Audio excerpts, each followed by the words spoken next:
చేనేత కార్మికులకు దీర్ఘకాలిక లబ్ధి చేకూరేలా ప్రభుత్వం చర్యలు తీసుకుంటుందన్నారు వ్యవసాయ శాఖ మంత్రి తుమ్మల నాగేశ్వరరావు. సచివాలయంలో మంత్రిని మర్యాదపూర్వకంగా కలిశారు పద్మశాలి సంఘం రాష్ట్ర అధ్యక్షుడు మురళి. చేనేత సహకార సంఘంలోని వస్త్ర నిల్వలను కొనుగోలు చేయాలని, పెండింగ్ బకాయిలను చెల్లించాలని మంత్రికి విన్నవించారు.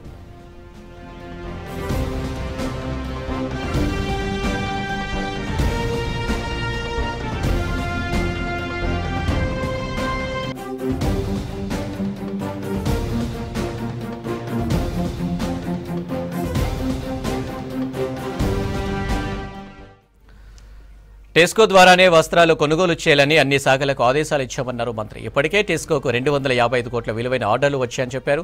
గత ప్రభుత్వం కేబినెట్ ఆమోదం లేకుండానే 10% యార్న్ సబ్సిడీ పథకాన్ని ప్రవేశపెట్టడంతో నిధులు విడుదల కాలేదన్నారు. అయినప్పటికీ కాంగ్రెస్ ప్రభుత్వంలో 33.23 కోట్ల రూపాయల సబ్సిడీని టెస్కో నిధుల నుండి విడుదల చేశామన్నారు. ప్రాథమిక చేనేత సహకార సంఘాలకు త్వరలోనే ఎన్నికలు నిర్వహిస్తామని చెప్పారు. సంఘాలు మార్కెట్ డిమాండ్కు అనుగుణంగా మార్కెట్లో పోటీపడే విధంగా నాణ్యమైన వస్త్రాలను ఉత్పత్తి చేయాలని కోరారు మంత్రి.